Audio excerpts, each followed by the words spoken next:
In today's video, I'm going to be answering your questions about working with a virtual assistant for your reselling business on eBay, Poshmark, Mercari, and then some. I've got a bunch of questions that I asked for on Instagram, and I'll be sharing my answers today. What's up, mamas? I'm Rebecca. You're watching the Reseller Mom Show. Thanks for joining me today.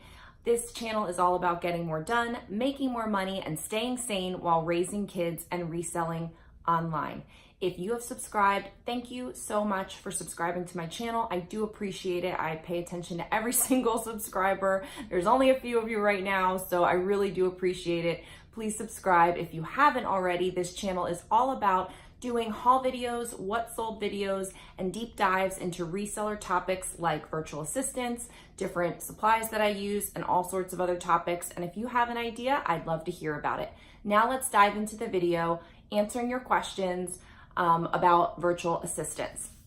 So I did ask for some questions and I got a bunch on Instagram. Wish I would have gotten more because I thought in the series of how to hire a virtual assistant, I tried to think of everything that I could, and I put a lot of thought and you know, kind of really went through the process and my talking points, but I thought, well, I'll wait till the end and do a Q&A, and that way if there's anything that I didn't really answer for someone, they can tell me and then I can answer it as a wrap up in the Q&A. So I have some, and I think what I might do is in the future, collect more questions that I get about virtual assistants and then do maybe a follow-up Q&A so that I can add it to the series and have more. So if your question isn't answered here or wasn't answered in any of the prior videos in the series, go ahead and put your comments below with your questions. I'll tally them all up and then do a follow-up Q&A a little bit later on if you're watching this in the future.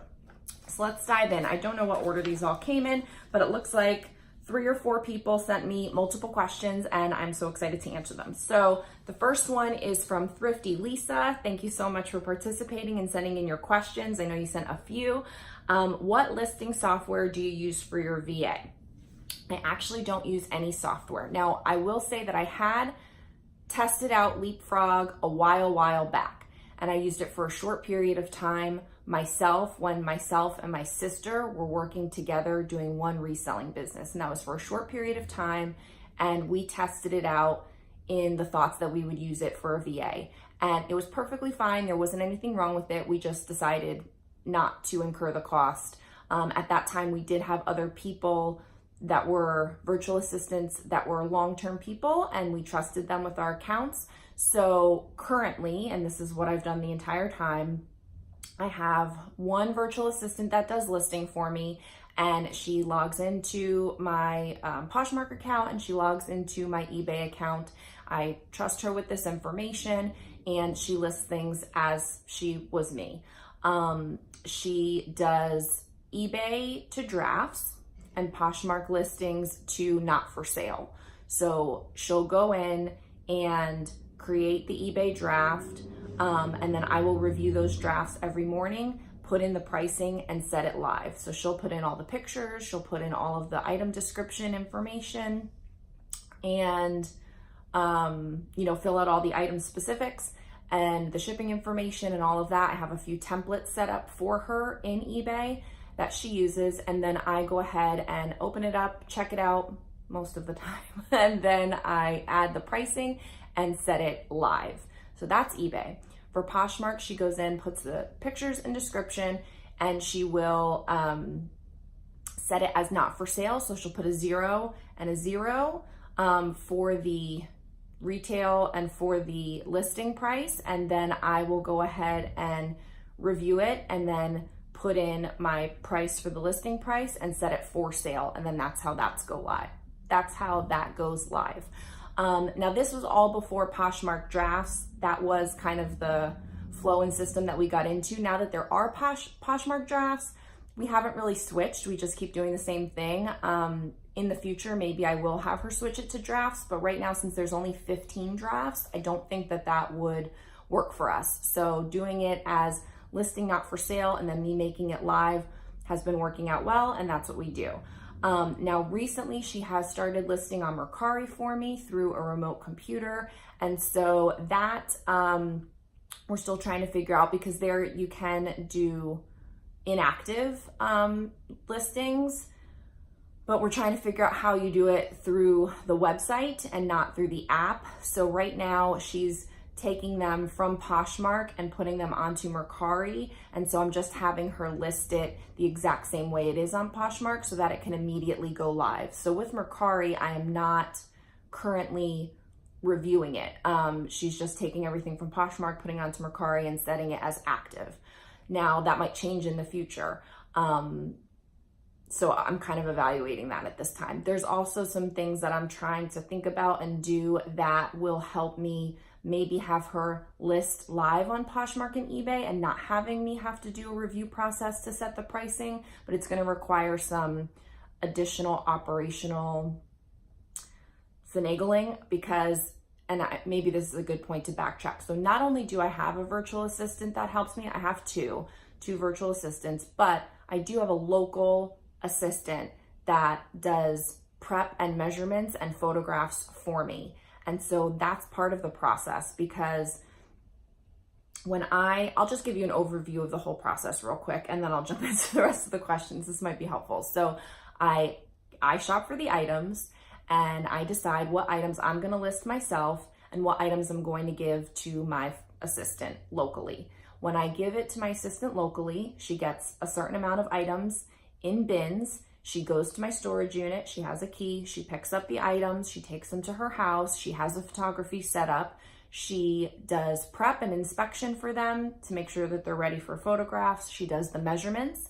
She records that information, the item specifics, the measurements, any descriptive information, quality stuff, condition stuff onto a listing form. And then she takes photographs of the item and the listing form. Those go into a Google Photos folder. And then I send those over to my virtual assistant and she lists from that. So she'll take the photos and take the listing form and use that from the Google Photos folder to implement into the listings on eBay, Poshmark, and Mercari. That's the process for those items. There are some items that I choose to take photos of myself, whether it's just a more cumbersome item or maybe a super easy item like a bra or a pair of shorts or a kid's item that it's silly for me to give to her to pay to do all of that. I'll just do it myself a little bit more quickly and without incurring that prep cost. So when I do it, I take the photos. I do not fill out any listing form. From the photos, I list it on Poshmark, so I can do it from the photos, from memory, etc. And I list it on Poshmark, and then I pay my virtual assistant to cross-post that to eBay and to Mercari. So it's a little bit of a different process, whether the photographer handles it or whether I do. That's what's worked so far. I am looking to change that, as it would be nice not to have to take photos at all. I do enjoy doing it sometimes, so I can kind of just jam out and listen to some music or listen to some YouTube videos and jam out and do it. But it is time consuming and there's other aspects of my business that I'd like to be working on sometimes instead of spending that time. It's a trade-off of cost and time at this point. So right now I'm going to continue to do some myself and have some the photographer assistant do. But all listings pretty much get touched by the virtual assistant at one point or another, whether it's just for cross-posting or listing it completely new. So hopefully that kind of overall backtrack helps a little bit. The next question from Thrifty Lisa is, how do you train your virtual assistant? I did an entire video on how to hire, and I did an entire video on managing. Hiring is basically the front end. Managing is where I did talk about training. So I would refer you to that video for sure. But as far as any additional thoughts, I guess I could say that the goal is to have your process and your expectations down pat first. And this evolved over time for me because your business needs change. You can figure out different processes and different systems, what's working well, what isn't. So I'm constantly making improvements and tweaks and fine tuning. But as far as training her, I created a series of videos that were screencasts. So I did the exact tasks. I recorded my voice over my monitor, over the screencast, and created a video that I was able to upload to Google Drive and send it to her. And that showed exactly the task. So whether it was sharing and how to share the Poshmark closet, whether it was listing on Poshmark, whether it was listing on eBay or Mercari, doing price drops, which I've had her do. I've had her revise listings in certain ways. So I've done a number of different kinds of projects, and I've created videos for all of them. One of the things that I'd like to do is try to create a generic VA video training and provide that to you. So provide it on my channel. I don't think I'll charge for it, though it will take time. So maybe in the future I would charge for it, but for right now, I think I would put it up for free, just to kind of help as many people as possible. So it is something that's on my list. I just haven't gotten around to do it yet. So I want to get this, this VA Q&A out, kind of complete the series for now, do a few other videos, and then go back to it and add it in. So if you're interested in taking a video that I put together to train a VA that you're hiring, let me know in the comments below if that's something that you would be interested in, so I kind of have an idea if that's something that people would want. But I do the videos. I also offer step-by-step kind of training manual for the tasks. So kind of, you know, just writing down exactly what I'm expecting as well as the video. And I provide all of that information up front. I do think that training your VA also goes along with how you hired them in the first place, and making your job description for the VA as complete and comprehensive and true to the task and true to the scope of work as possible. So I think that's something to keep in mind as well. And then you can't just tell them and expect that it's going to work. You have to kind of have in your mind that it's going to be a back and forth communication for a while, but you're front loading this great thing for your business. You know, spending a lot of time, 2 or 3 weeks, training them and getting them good and watching what they're doing, making sure they're doing it right, providing feedback in a helpful way, and then watching them do it again, and then providing them feedback, and getting their processes as fine-tuned as possible in the beginning, will lead to so many more time-saving and cost-saving benefits later on in working with that virtual assistant. You also want to give them all the tools that they need to feel successful. So you can't expect that, you know, they're going to know everything the way you want it done. Like, they may have experience in listing on eBay, but they may not know how you classify things or how you do your titles. So giving them all the information, not only about how to train them on the actual task of clicking certain areas in eBay or clicking certain buttons in Poshmark, especially if they've never done it before, and then showing them how you want it done for your specific business on top of that. So I think there's 2 things that you need to focus on: giving them the actual basics of the websites, etc., and the task itself, and then how you want it done. You know, you can go back and forth on whether you want to hire someone that does have reselling listing experience, or someone that you're just training brand new and you're just looking for someone to do, quote, data entry. That's how I started. And, you know, then since then I tried to hire people that had a little bit of experience, but I think it's good to hire either way, whether someone has experience or doesn't. If you're providing them good training information, anybody can do this. So it's, you know, it's nice if they have like some general fashion knowledge of keywords, but I didn't have knowledge of keywords before I started. I don't think I'm an expert still, but, you know, think of where you started and how much you've learned. If you can teach them that, then they can do it. So that's how I would answer that question. Thrifty Lisa also sent in, do you give your VA measurements? Does your VA write your description? So yes and no. Yes, I give them measurements. Whether I'm providing the information by listing it on Poshmark and she's just cross-posting, the measurements are in there. And so she's just basically entering and copying and pasting that information. When the photographer is providing the information, she's entering all of the measurements on a listing form, and the VA is just copying and pasting and data entry that in. So the VA is not obviously doing any measurements herself. That information is being done physically on the ground here. For the description and the title for you know, the same reasons, mostly I craft it on mine. If she has another keyword that she wants to add in, sometimes she does, and sometimes that's helpful. when the photographer does it, she has a form, and I'm going to do a separate video about my listing form and the evolution of that listing form. And I may even provide like a printable download if I can figure out how to do that in the future. So stay tuned. Let me know in the comments below if that's something you're interested in. But she has a listing form that we've worked on several drafts of, several revisions of, and now it's basically like entering the measurements, putting the basic brand size, all of that. And then it has like a series of things that she can circle that correspond to the eBay item specifics. So like a list of necklines, a list of sleeve types, a list of style, whatever they call it. So that she can just basically circle the keywords that apply to that item. Now, it's always a learning curve with me on the right keywords to use. It's always a learning curve with my photographer on the right keywords to use. So the description is the best it can be for what we have available to us as far as how far along we are in our learning. So I won't say that my titles are the best. I won't say my descriptions are the best. It's the best that we can do, and I'm fine with that, because you can always go back and edit and revise it later. So for me, having my information go in and end up in the listing, or having the photographer identify all of these key points and then put it on the listing form and then have the VA enter all of that in, that's the best we can do at this point without me really having to do a lot.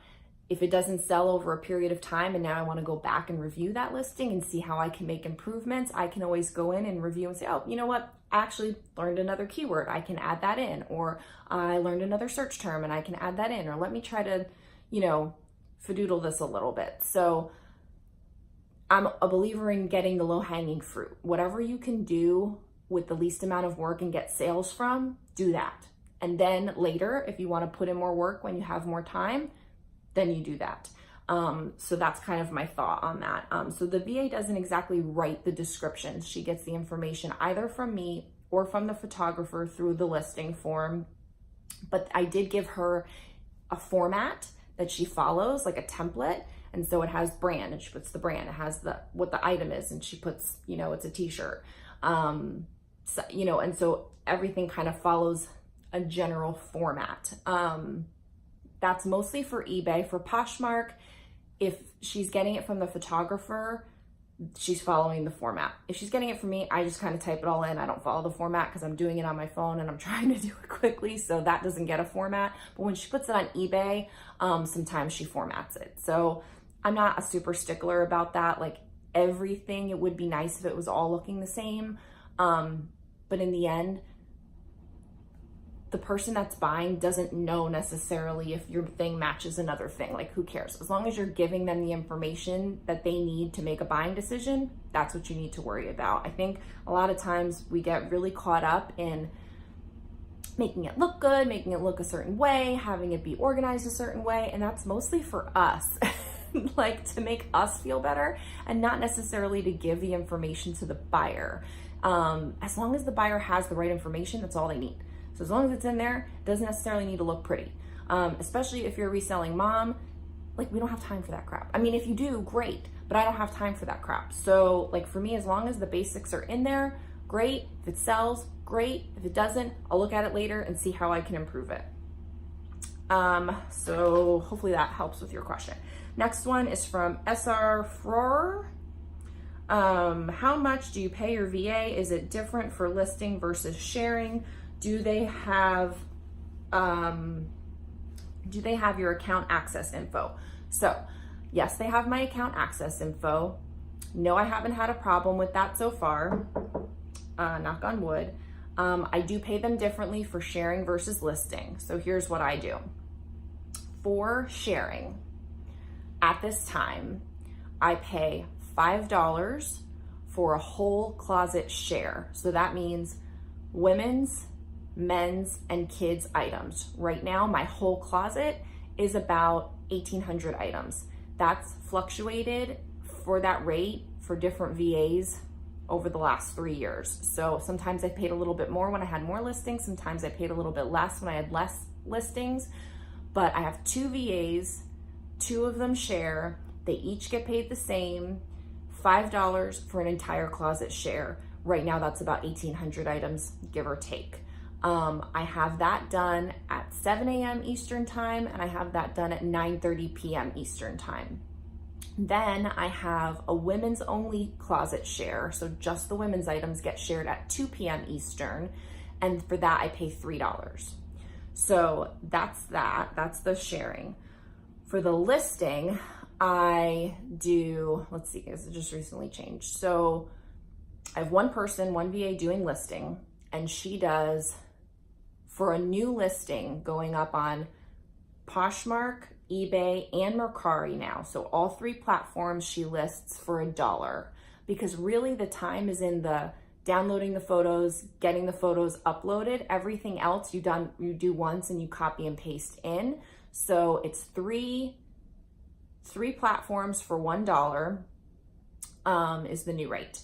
Then, and it used to be, just if you're just doing Poshmark and eBay, let's say, it used to be 75 cents for the two of them. And basically how I thought of that was 50 cents to list on eBay, 25 cents to list on Poshmark, 25 cents to list on Mercari.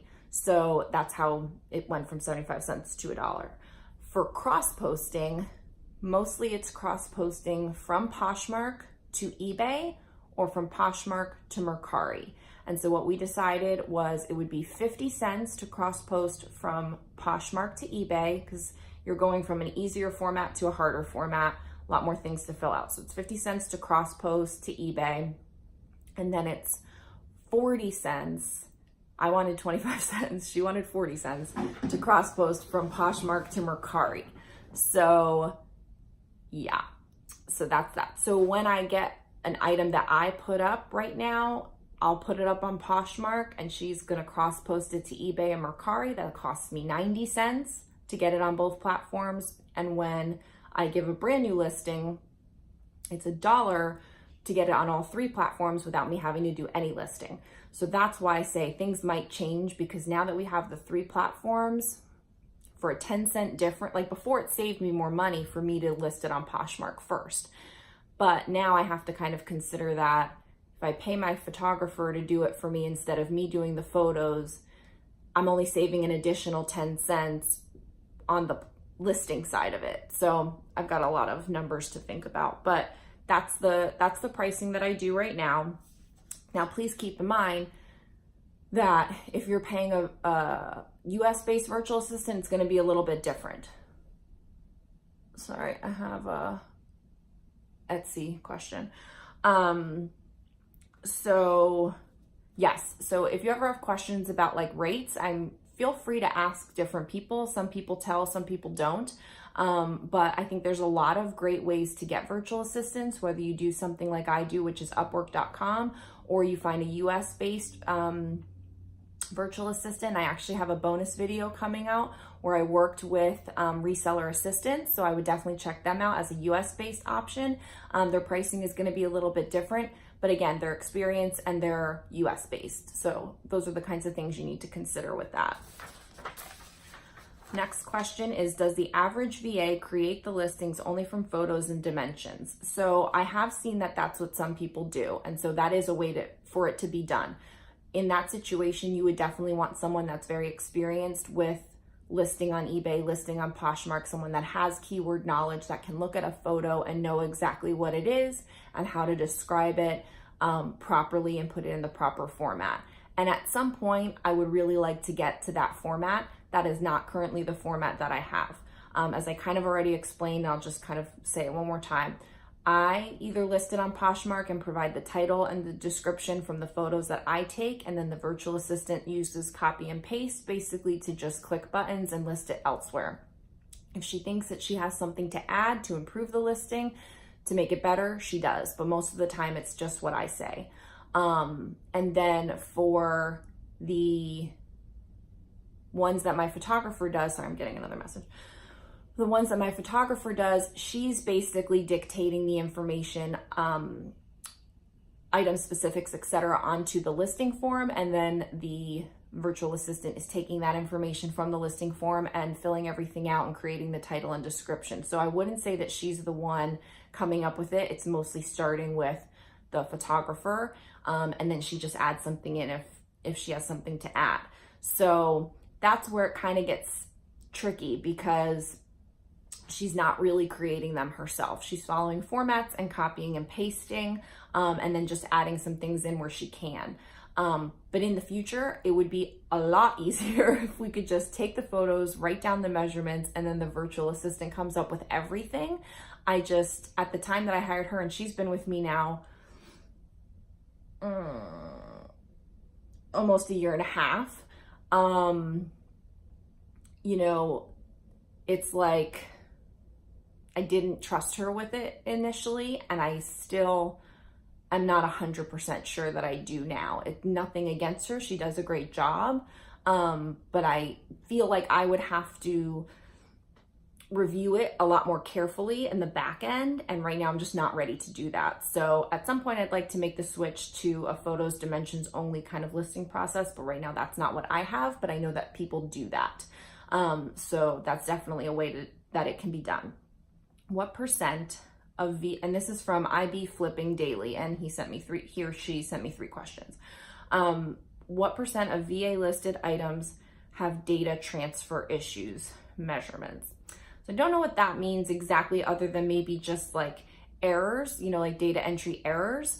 And every once in a while that happens. I'll say that my virtual assistant has transposed numbers on me a lot. Not a lot in the grand scheme of things. I would say maybe 5 to 8% of items have an error that I can trace back to her. And I think we've put a lot of processes in place to kind of alleviate a lot of those errors. And so usually I don't find out about them until the item sells and I can't find it. If it's like an item location issue, where, you know, it's H8 and she put H9 by a typo, or 245 instead of Z45. Some of these things are handwriting issues on my part. Some of them are reading it, you know, on her end, and some of it's just a typo. So I think most of our issues come from errors in item location, and that drives me nuts, because then when I go and I only have a limited time to pull the items to ship, I can't find them. And so we've taken a lot of steps to alleviate that. So I feel like now it doesn't happen very often. So I would say in total about 5 to 8%. We've had a couple of data transfer issues with measurements, in that when she has I think she uses like an Excel template. And so when she reads off the listing form, she enters it into the template, and then that basically auto generates like a mail merge description. And so she puts it into Excel, data entry, boom, boom, boom. And then that generates the format, and that's what she copies and pastes into eBay and Poshmark or whatever. And we've had a couple times where like the measurements didn't match up. Like it was reading as measurements for a skirt when it was really measurements for a dress. And so, you know, length didn't, or I don't know an example right now, but basically like the measurements didn't match up because she wasn't paying attention to what it actually was. And it was listing as measurements for a different item. And so the measurements didn't make sense. We catch those when we can, and we figure that up. That doesn't happen very often. I'm trying to think what other kinds of errors or mistakes. In the beginning, when I think she wanted to really do a good job, she like would add words,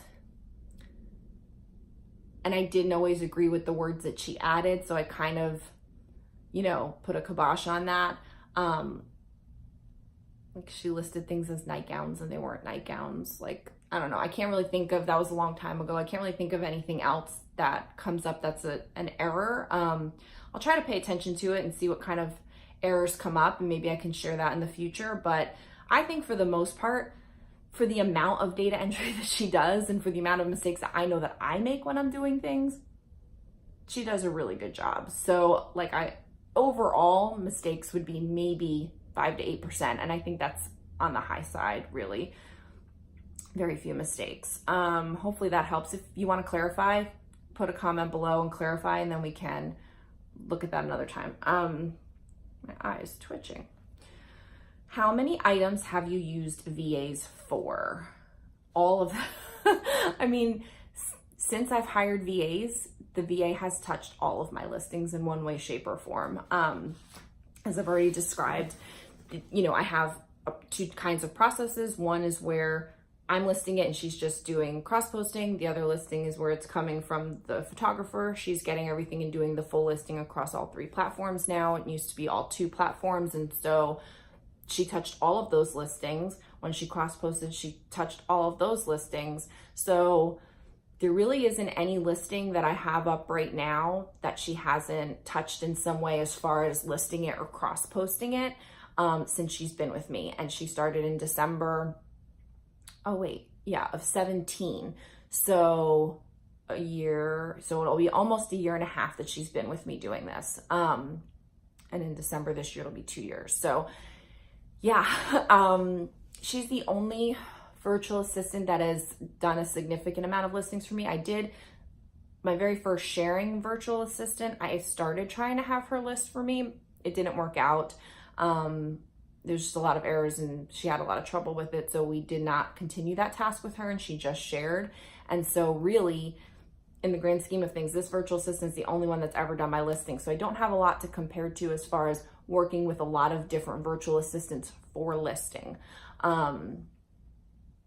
So yeah, those are all of the questions. I don't have anything else that I wanted to offer because I feel like I kind of said extra things that I thought of as I was answering these questions. So if you have additional questions that were not answered today, please go ahead and list them in the comments below, and then I can keep track of them and do a follow-up Q&A video to help answer all the questions that I can. I think that using a virtual assistant is an amazing way for a reseller mom to expand your business because you only have so much time and you only have so much effort in your kid-free time or with your kid. And so having a virtual assistant handle some aspects of your business does take a lot of time initially to get them set up and going. But once you do, it is huge. There's no way that I would be able to do what I'm doing without them. And I'm not saying that I'm doing fantastic, crazy numbers. There's lots of people out there that are doing way more than me in a different way by themselves. But for me, this is what works. And if you're thinking about it, I always say,